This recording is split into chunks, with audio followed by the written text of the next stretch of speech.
श्रोता प्रेमियों, मैं राम सागर शास्त्री आप लोगों के समक्ष रखने जा रहा हूँ बृहदारण्यकोपनिषद में गार्गी और याज्ञवल्क्य का संवाद। देखिए, हमारे देश में ऐसी ऐसी महान नारियों ने जन्म लिया है जो परम विदुषी, वेदज्ञ और ब्रह्म ज्ञान से संपन्न थी, जिन्होंने ये साबित करके दिखा दिया कि नारियां भी ज्ञान में पुरुषों से पीछे नहीं हैं। अनसुईया, घोषा, अपाला आज परम विदुषी नारियां थीं। गार्गी का जन्म गर्ग गोत्र में महर्षि वशकुन के यहाँ हुआ था, इसलिए गार्गी का एक नाम वाजकन्दी भी था। एक बार राजा जनक ने यज्ञ किया जिसमें देश भर के प्रकांड विद्वान उपस्थित थे कि जनक राज जब यज्ञ रचाए और ते ही माँ बहु विद्वान बुलाए। सभा में महर्षि याज्ञवल्क्य भी मौजूद थे कि याज्ञवल्क्य मुनि ज्ञान निधाना और जनक सभा बैठे निज थाना। इन प्रकांड विद्वानों के अतिरिक्त परम विदुषी गार्गी भी वहां उपस्थित थी कि ऋषि वशकुन की कन्या जोई और विदुषी परम गार्गी सोई। राजा जनक ये जानना चाहते थे कि इन विद्वानों में सर्वश्रेष्ठ विद्वान कौन है। अतः इसकी जांच करने के लिए उन्होंने 1000 गायों के सींगों में 10-10 तोला सोना बंधवा दिया कि 1000 गाय मंगवाई और स्वर्ण संग नप दीन बनाई। उन्होंने ऐलान कर दिया कि इतने विद्वानों में जो अपने को सर्वश्रेष्ठ विद्वान समझता हो वह इन गायों को ले जाए कि जो विद्वान परम को होई और सहस गाय लई जावई सोई। अब तो सर्वश्रेष्ठ का नाम सुनकर सारे विद्वान भयभीत हो गए, क्योंकि गायों को ले जाने का मतलब था अपने को सर्वश्रेष्ठ विद्वान साबित करना। जब कोई विद्वान गायों को ले जाने के लिए आगे नहीं बढ़ा, उस समय याज्ञवल्क्य ने अपने शिष्यों को आदेश दिया कि इन गायों को ले चलो। कि याज्ञवल्क्य निज शिष्य बुलाई और कहा गाय सब चलो लवाई। शिष्य गायों को लेकर जाने लगे। अब तो विद्वानों को अपना अपमान महसूस हुआ। उन्होंने याज्ञवल्क्य से कहा कि इतनी बड़ी सभा में तुम अपने को विद्वान कैसे मानते हो। कि बोली उठे सिगरे विद्वाना और सबको तजी तुम बनत महाना। याज्ञवल्क्य ने विनम्रता पूर्वक उत्तर दिया कि मैं यहाँ उपस्थित सभी विद्वानों को प्रणाम करता हूँ। मैं अपने को विद्वान नहीं मानता। मैं गायों को इसलिए ले जा रहा हूँ क्योंकि इन गायों की मुझे आवश्यकता है कि नहीं अंकुर घमंड को जामा और सकल ऋषि को करहूं प्रणामा। कि हमारे घर नहीं एक गाई और ताते हमलीनी हकवाई। विद्वानों ने कहा कि बिना शास्त्रार्थ किए तुम इन गायों को नहीं ले जा सकते हो। कि शास्त्र युद्ध हम ते अब कीजिए और जीत के गाय सकल लई लीजिए। याज्ञवल्क्य ने कहा कि कोई बात नहीं, शास्त्रार्थ कर लो। परंतु याज्ञवल्क्य के साथ शास्त्रार्थ में कोई भी विद्वान विजयी नहीं हुआ। कि हारे सब श्रुतिवाद मजारा और तब गार्गी नप बदन निहारा। अंत में गार्गी ने राजा जनक से कहा, राजन, अगर आपकी आज्ञा हो तो मैं याज्ञवल्क्य के साथ शास्त्रार्थ करूं। कि जो नरेश कहे आयसु होई और तब हम प्रश्न पूछी कोई ले। कि जो नरेश को आयसु होई और तब हम प्रश्न पूछ ले कोई। देखिए, राजा जनक भी परम विद्वान थे। उन्होंने गार्गी को शास्त्रार्थ करने की आज्ञा दे दी। गार्गी के प्रश्न बहुत पहले और गहन अध्ययन पर आधारित थे। गार्गी ने कहा, महर्षि, स्वयं को जानने के लिए आत्मविद्या हेतु ब्रह्मचर्य अनिवार्य है। आपकी तो 2 पत्नियां हैं, याज्ञवल्क्य बोले गार्गी ब्रह्मचारी कौन होता है? गार्गी ने कहा कि जो परम तत्व की खोज में रहे वही ब्रह्मचारी है। याज्ञवल्क्य बोले तो तुम्हें ये क्यों लगता है कि गृहस्थ परम तत्व की खोज नहीं कर सकता? गार्गी बोली जो स्वतंत्र है वही सत्य की खोज कर सकता है। याज्ञवल्क्य बोले तो क्या विवाह बंधन है? गार्गी ने कहा बिल्कुल विवाह बंधन है।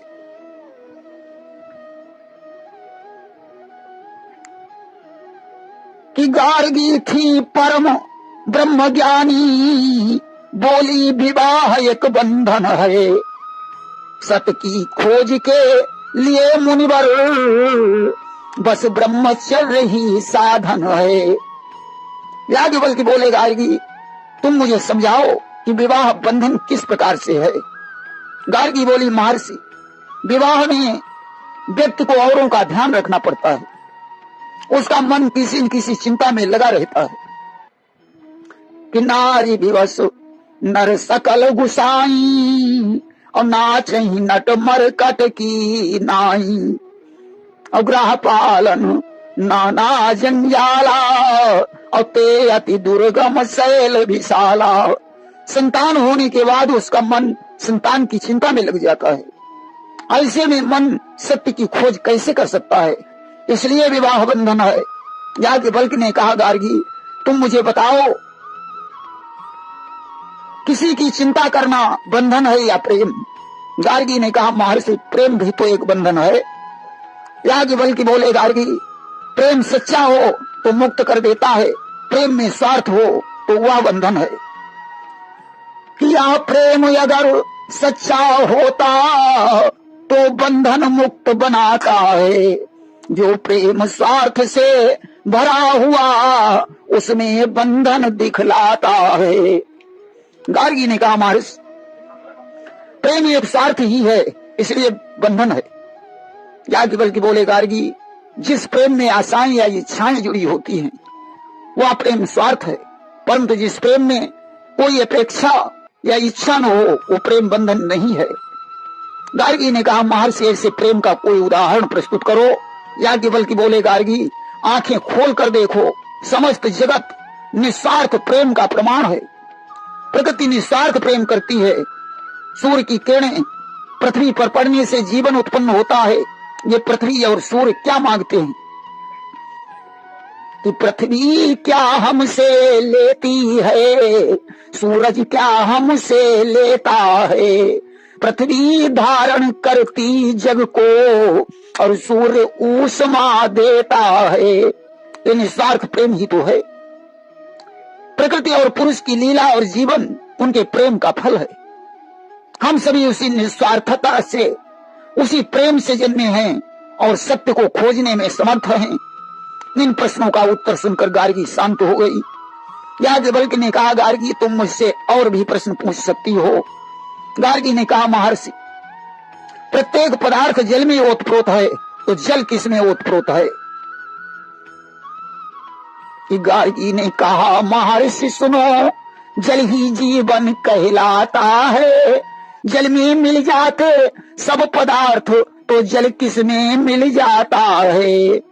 याज्ञवल्क्य ने एक क्षण विचार किया और बोले गार्गी जल वायु में ओतप्रोत है। गार्गी ने पूछा महर्षि तो वायु किस में ओतप्रोत है? याज्ञवल्क्य ने कहा वायु अंतरिक्ष में ओतप्रोत है। गार्गी ने पूछा अंतरिक्ष किस में ओतप्रोत है?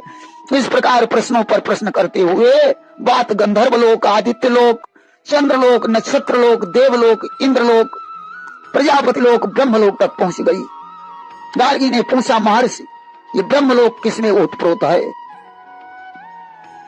कि गार्गी ने प्रश्न अनेक पूछो यह ब्रह्मलोक पहुंचाया है। फिर बोली कहिए ब्रह्मलोक किसने मुनिराज समाया है?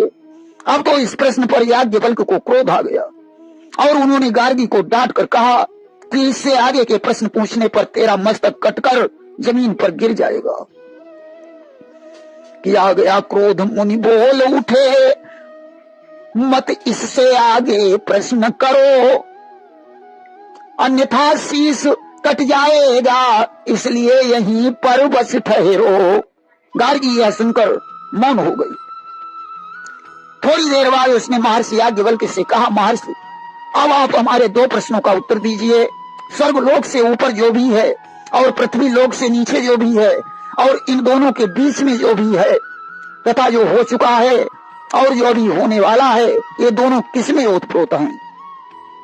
अर्थात गार्गी ने ये पूछा कि सारा ब्रह्मांड किसके अधीन है? कि सारांश गार्गी ने पूछा किसके अधीन ब्रह्मांड सकल, इसका उत्तर देकर ऋषिवर कीजिएगा अपनी विजय सफल। याज्ञवल्क्य बोले, कोई अक्षर अविनाशी तत्व है जिसके प्रशासन अनुशासन में सभी कुछ ओतप्रोत है। गार्गी याज्ञवल्क्य का उत्तर सुनकर प्रभावित हुई। उसने याज्ञवल्क्य को प्रणाम किया और कहा, याज्ञवल्क्य निश्चय ही ब्रह्मनिष्ठ हैं, इनके समान कोई सर्वश्रेष्ठ विद्वान नहीं है। सारी सभा ने गार्गी की विद्वता और उदारता की प्रशंसा की। विद्वानों ने कहा कि अब आप निश्चय ही गायों को ले जा सकते हैं। देखिए, अपाला अत्रि की पुत्री थी जो परम सुंदरी और बुद्धिमती थी। कि अत्रि की सुता अपाला थी जो परम सुंदरी ज्ञानी थी। निज पैरों में लख श्वेत दाग, बेहद मन में अकुलानी थी। एक दिन स्नान करते समय उसने अपने पैरों पर सफेद दाग देखे, परंतु उसने उन दागों की चर्चा अपने पिता से नहीं की। वह दागों को छुपाकर रखने लगी। दाग धीरे धीरे बढ़ते रहे और अपाला भी विवाह के योग्य हो गई। अत्रि को अपनी पुत्री के विवाह की चिंता सताने लगी। एक दिन संयोगवश उनके यहाँ वेदज्ञ प्रसाद सुमन का आगमन हुआ। अपाला ने उनका आतिथ्य सत्कार किया। प्रसाद सुमुनि अपाला के व्यवहार और स्वरूप से प्रभावित हो गए। उन्होंने अत्रि से अपाला का हाथ मांगा। महर्षि अत्रि ने प्रसन्न होकर अपाला का विवाह कृशासु के साथ कर दिया। अपाला कृशासु के आश्रम पर चली गई। अपाला के दाग बढ़ते ही रहे। अपाला कृशासु से भी उन दागों को छुपाए रही, परंतु एक दिन कृशासु ने उसके दाग देख लिए। अब तो वे उसे घृणा की दृष्टि से देखने लगे। मुनिवर कृशासु से ब्याह हुआ, पति के आश्रम पर आई है। पत्नी से घृणा अपार हुई, आश्रम से दिया भगाई है। अपमानित होकर अपाला अपने पिता के आश्रम को लौट आई और पिता से बोली, पिताजी मेरे पैरों में सफेद दाग हो गए हैं जिससे पतिदेव मेरा तिरस्कार कर रहे हैं।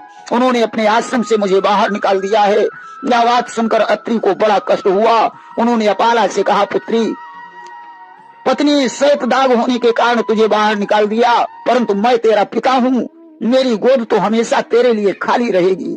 तू इस आश्रम पर निवास कर और इस रोग के लिए भगवान इंद्र की उपासना करनी पड़ेगी, जिसमें सत्तू और सोमरस का नैवेद्य चढ़ाया जाएगा। अब तो अपाला प्रेम पूर्वक मंत्रों का जाप करने लगी। मंत्रों में बहुत बड़ी शक्ति होती है। लिखा है कि मंत्र महामणि विषय ब्याल के और मेटत कठिन कुंक भाल के। इस तरह उसे उपासना करते हुए कई महीने व्यतीत हो गए। एक दिन सत्तू अर्पित करने के बाद जब सोमरस की बारी आई तो सोमलता को पीसने के लिए उसे कोई पत्थर नहीं मिला। उसने सोमलता को अपने दांतों से पीसकर धरती पर गिरते हुए सोमरस का पान करने के लिए भगवान से प्रार्थना की। अब तो इंद्र अपाला के प्रेम और भक्ति पर प्रसन्न होकर प्रकट हो गए। सत्तू और सोमरस का पान करते हुए बोले, देवी तुम धन्य हो, तुम्हारा रोग जड़ से नष्ट हो जाएगा तथा तुम्हारे प्रेम और भक्ति की कहानी संसार में अमर हो जाएगी। आज इंद्र के वरदान से अपाला रोग मुक्त हो गई। किशोरपति का पूजन करने से हो गई ठीक काया उसकी। कोई न आज तक समझ सका इस दुनिया में माया प्रभु की। अब तो उसका शरीर एकदम दिव्य हो गया, सोने की तरह उसका शरीर चमकने लगा। प्रेम से बोलिए वृंदावन बिहारी लाल की जय।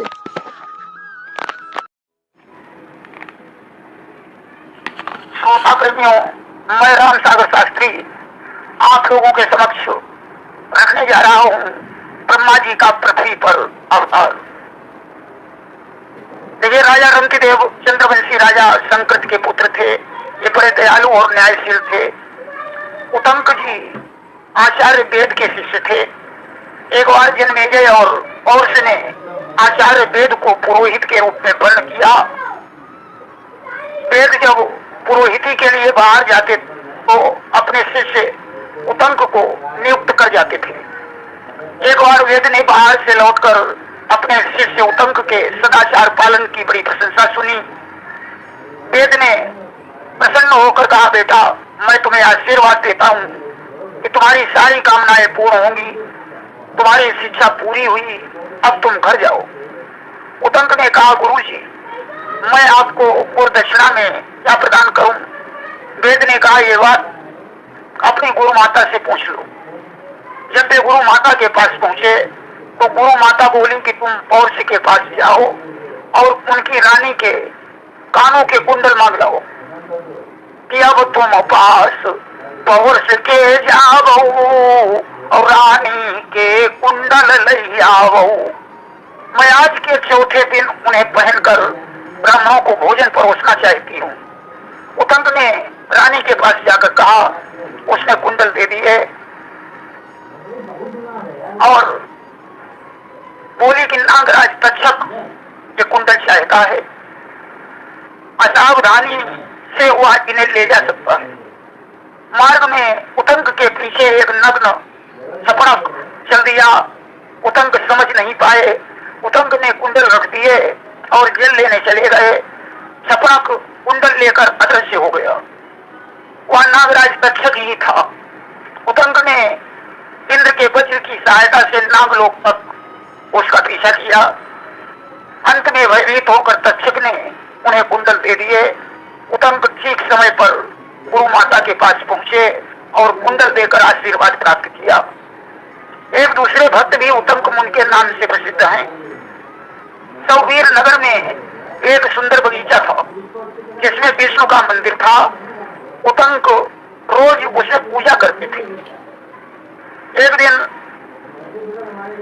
कणिक नाम का एक डाकू मंदिर के सामने से गुजरा। उसकी दृष्टि मंदिर के स्वर्ण कलश पर पड़ी। रात में वह मंदिर में घुसा। उतंक भगवान के ध्यान में थे। एक डाकू ने एक हाथ से उनकी चोटी पकड़ी और दूसरे हाथ में तलवार और मस्तक काटने को तैयार हो गया। एक हाथ चोटी कही लयऊ और एक हाथ कटार के ही लयऊ। उतंक ने उससे पूछा, भद्र मैंने क्या अपराध किया है जो तुम मुझे मार डालना चाहते हो? डाकू का हृदय बदल गया। वह क्षमा मांगने लगा। उसकी आंखों से आंसू निकलने लगे। पश्चाताप की जलन से उसके प्राण छूट गए। उतंक ने उसके शरीर पर चरणामृत डाला। वह दिव्य रूप धारण कर स्वर्ग को चला गया। देखिए, भूरिश्रवा शांतन के जेठे भाई बायलीक के पौत्र सोमदत्त के पुत्र थे। सोमदत्त की दीर्घकालीन शिव आराधना से तेजस्वी और महारथी भूरिश्रवा का जन्म हुआ था। भूरिश्रवा महाभारत का युद्ध नहीं चाहते थे। शत्रु पक्षी होकर भी इन्होंने अर्जुन की भगवत भावना को सराहा। महर्षि देवल ब्रह्मा जी के प्रपौत्र हैं। देखिए, प्रचेता के पुत्र महर्षि असित ने 100 वर्ष तक शिव से प्राप्त राधिका मंत्र का जाप कर उन्हें पुत्र रूप में प्राप्त किया था। देवल ने 60,000 वर्षों तक निराहार रहकर तपस्या की। प्रसन्न होकर कृष्ण ने राधिका सहित दर्शन दिए। देवल ने उनके चरणों में गिरकर प्राण छोड़ दिए। कृष्ण ने अपने हाथों उनका दाह संस्कार किया। निषाद राज राम का भक्त था। कहा जाता है कि निषाद राज के पिता और दशरथ में बड़ी मित्रता थी। वे समय समय पर अयोध्या आया करते थे। जिस समय दशरथ के यहाँ राम का जन्म हुआ उस समय वे बहुत वृद्ध हो चुके थे। वे बधाई लेकर अयोध्या आए। चारों पुत्रों का दर्शन किया। जब राम 5 वर्ष के हो गए और इधर निषाद भी कुछ बड़ा हो गया तो पिता ने उसे अयोध्या जाने की आज्ञा दे दी। वह भेंट सामग्री लेकर चल दिया। उसने पहले सरयू में स्नान किया कि सरयू की पावन स्नाना और नयन मुंद कीनो प्रभु ध्याना। तब तक राम आदि चारों भाई वहां आकर उपहार की पोटली खोलकर देखने लगे कि चारों भ्रात पहुंचे आई और खोलन पुटरी लगे सुहाई। निषाद राज ऊपर से तो उन्हें मना कर रहे थे, परंतु अंदर से और भावना थी। उन्होंने कंदमूल फल खाए। निषाद ने बाहर निकलकर कहा कि आप लोग कौन हैं? यह उपहार तो मैं राजा दशरथ के बच्चों के लिए लाया था। भगवान मुस्कुराने लगे। वो समझ गया कि भगवान ने कहा, सखा महाराज कुमार हनी है। तब वह चरणों पर गिर पड़ा। राम उसे घर ले आए। राजकुमारों ने पिता को प्रणाम किया। श्री राम ने अपने नए सखा का परिचय दिया। दशरथ ने उसको रोक लिया और कहा, मेरे पुत्रों को धनुर्विद्या का अभ्यास कराते रहो। इस प्रकार वन क्रीड़ा होती रही।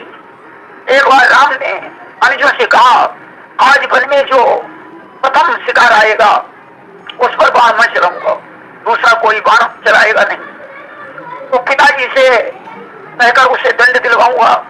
संयोगवश एक सिंह आ गया। श्री राम को बाण चलाने में देर हो रही थी। सिंह झपटने वाला था।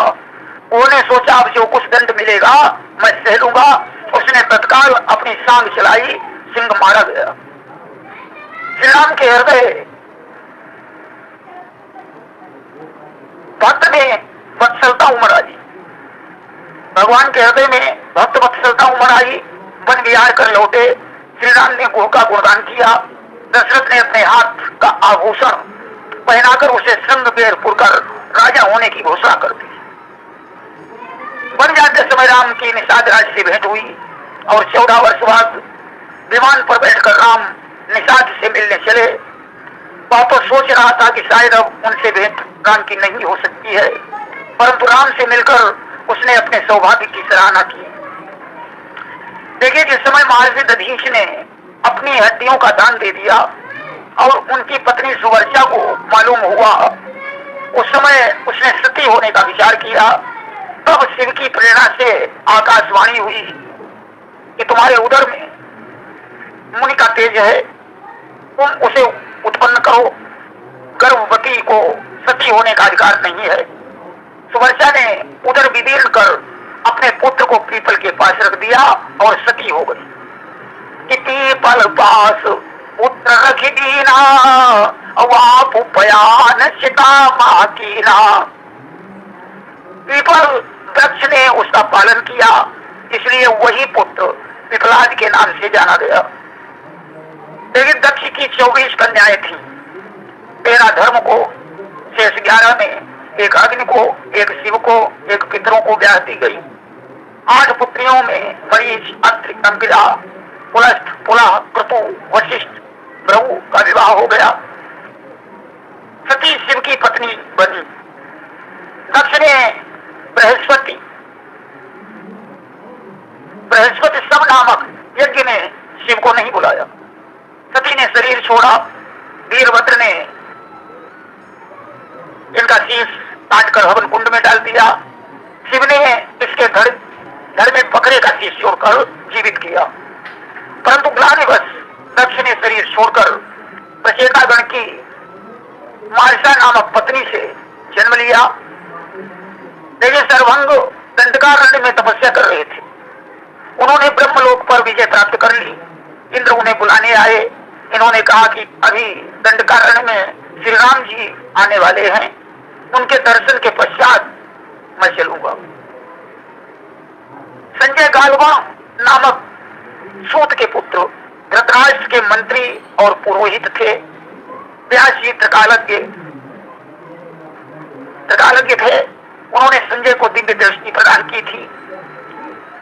देखिए, याज्ञवल्क्य को ब्रह्मा जी का अवतार माना जाता है। एक बार ब्रह्मा जी यज्ञ कर रहे थे। उनकी पत्नी सावित्री को आने में देर हो गई। इंद्र ने एक गोप कन्या को लाकर ब्रह्मा जी का पानी ग्रहण करवाना चाहा, परंतु ब्राह्मणी न होने के कारण ब्रह्मा जी ने उसे गौ के मुख में प्रविष्ट कर योनि द्वारा बाहर निकाल लिया। तथा पानी ग्रहण करके यज्ञ आरंभ करवाया। यही गायत्री है। सावित्री ने आकर श्राप दे दिया कि जाओ तुम मनुष्य लोक में जन्म लो। कि सावित्री दियो श्राप गाई, अब तुम ले मनुष्य तन जाई, और कामी हो जाओ। तथा वे अपना संबंध ब्रह्मा से तोड़कर तपस्या करने चली गई। कालांतर में ब्रह्मा जी ने चारण ऋषि के यहाँ जन्म लिया और इनका नाम त्याग के बल की पड़ा। कामी होने के कारण पिताजी ने इन्हें घर से निकाल दिया। कि कामी निरखी पिता तजी दीना, अब साकल्य लीना। तब घूमते घामते वे चमत्कारपुर में साकल्य ऋषि के यहाँ पहुंचे। वहां उन्होंने वेदाध्ययन किया। एक समय आनर्त देश का राजा चातुर्मास व्रत करने वहां आया। उसने साकल्य को पुरोहित बनाया। साकल्य नित्य एक विद्यार्थी को भेज देते थे। एक बार याज्ञवल्क्य का नंबर आया। पूजा के बाद जब याज्ञवल्क्य ने आशीर्वाद देने के लिए चावल लिए तो राजा बोला, ये चावल, ये जो लकड़ी पास में खड़ी है, इस पर डाल दो। याज्ञवल्क्य क्रोधित हुए। वे लकड़ी पर चावल डालकर बिना दक्षिणा लिए ही लौट आए। मंत्र के प्रभाव से सूखी लकड़ी में पत्ते निकल आए। अब तो राजा को पश्चाताप हुआ कि यदि ये चावल मेरे ऊपर पड़ते तब तो मैं अजर अमर ही हो जाता। इमाम सिर पड़ते तंदुल जोई, अब अजर अमर होते हम सोई। दूसरे दिन उन्होंने साकल्य से कहकर याज्ञवल्क्य को बुलवाया, परंतु याज्ञवल्क्य नहीं गए। राजा अन्य विद्यार्थियों को भेजता रहा। उनसे राजा ने चावल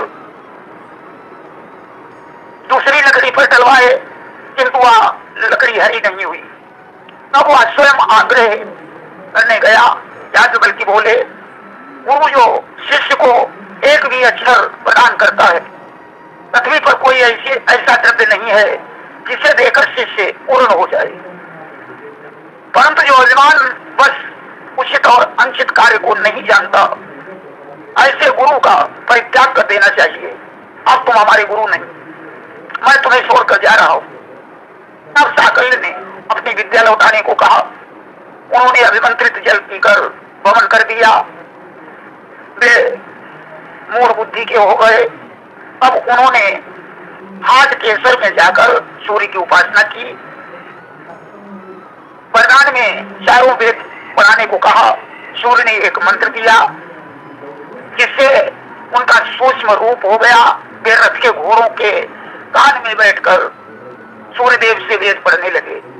किया स्वकर्ण तन सूक्ष्म बनाई, और विद्या पढ़ने लगे मुनिराई। एक बार वैशंपायन को ब्रह्म हत्या लगी। कारण यह था कि सुमेरु पर्वत पर ऋषियों की एक सभा हुई और कहा गया था कि जो ऋषि उस सभा में भाग नहीं लेगा उसे ब्रह्म हत्या लगेगी। उस दिन वैशंपायन के पिता का श्राद्ध था। वे स्नान के लिए जाने लगे तो एक बालक पर उनका पैर पड़ गया, वह मर गया। अतः वैशंपायन वहां नहीं जा पाए। उन्हें बाल हत्या और ब्रह्म हत्या दोनों लग गई। शिष्य से प्रायश्चित करने को कहा। उनके शिष्य चरका वधर्वु ने हत्या दूर करने वाले व्रत का आचरण किया।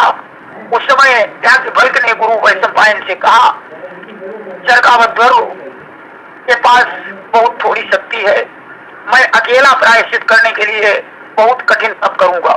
वैशंपायन रुष्ट होकर बोले कि मुझे ब्राह्मण का अपमान करने वाले शिष्य से प्रयोजन नहीं है।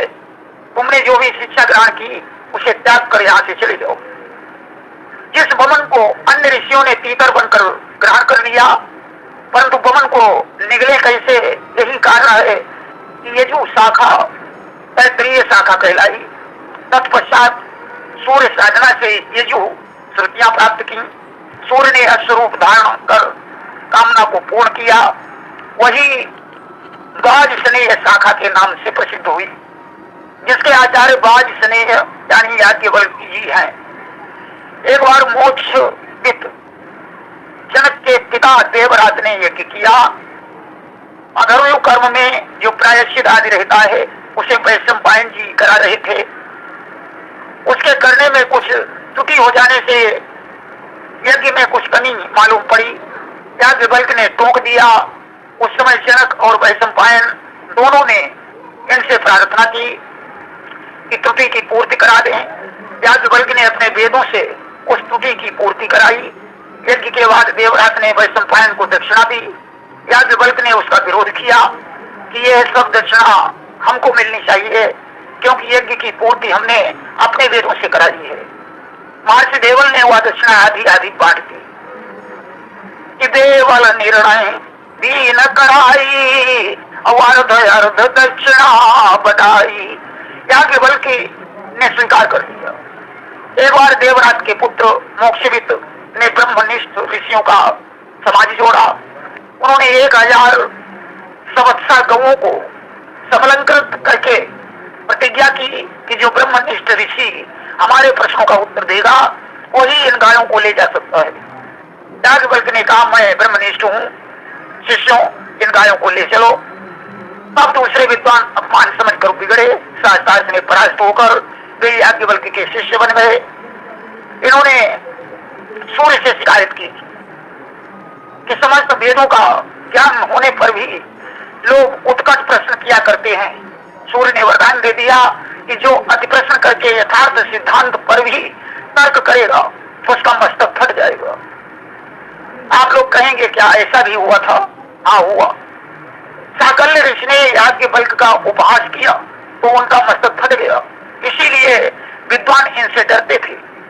गोस्वामी तुलसीदास जी ने मानस में लिखा कि याज्ञवल्क्य मुनि परम विवेकी, भरद्वाज राखे पद टेकी। याज्ञवल्क्य विवेकी नहीं परम विवेकी थे। एक बार बड़े बड़े ऋषियों से यज्ञ करा रहे थे। वहां स्वच्छंद विचरण करते हुए 9 योगीश्वर भी पहुंच गए। कवि, हरि, अंतरिक्ष, प्रबुद्ध, विपलायन, अविरोध, द्रुमिल, जमस और करभाजन, ये 9 योगीश्वर हैं। सभी ऋषियों ने उठकर उनका स्वागत किया। उनका पूजन करके निमि ने कहा, मनुष्य का शरीर दुर्लभ है परंतु क्षणभंगुर है, अतः जीव के परम कल्याण का स्वरूप क्या है और उसका साधन क्या है। योगीश्वरों ने कहा कि परम कल्याण आत्यंतिक क्षेम है और सर्वथा भय से शून्य है। अतः अहमता ममता को छोड़कर मनुष्य को उपासना तथा भगवान की कथाएं सुनना चाहिए। आसक्ति शून्य होकर विचरण करना चाहिए। भगवान की शरण लेकर भजन करना चाहिए। देखिए भक्ति 9 प्रकार की है कि श्रवणम कीर्तनम विष्णु, स्मरणम पाद सेवनम, अर्चनम वंदनम दास्यम, सख्यमात्म निवेदनम। श्रवण, कीर्तन, स्मरण, चरण सेवन, अर्चन, वंदन, दास्य, सख्य और आत्मनिवेदन। इनमें श्रवण के आचार्य परीक्षित, कीर्तन के आचार्य सुखदेव जी है कि श्रवण की भक्ति यहाँ श्रवण की भक्ति ऐसी हो धूप परीक्षित जैसी हो, अगर कीर्तन की भक्ति हो श्री सुखदेव जैसी हो। आचार्य सुखदेव जी हैं कीर्तन के आचार्य, स्मरण के आचार्य प्रहलाद, चरण सेवन की आचार्य लक्ष्मी जी, पूजन के आचार्य पृथु जी, वंदन के आचार्य अक्रूर जी, दास्य भक्ति के आचार्य हनुमान जी, सख्य भक्ति के आचार्य अर्जुन और आत्म समर्पण के आचार्य बलि को माना गया है। प्रेम से बोलिए वृंदावन बिहारी लाल की जय।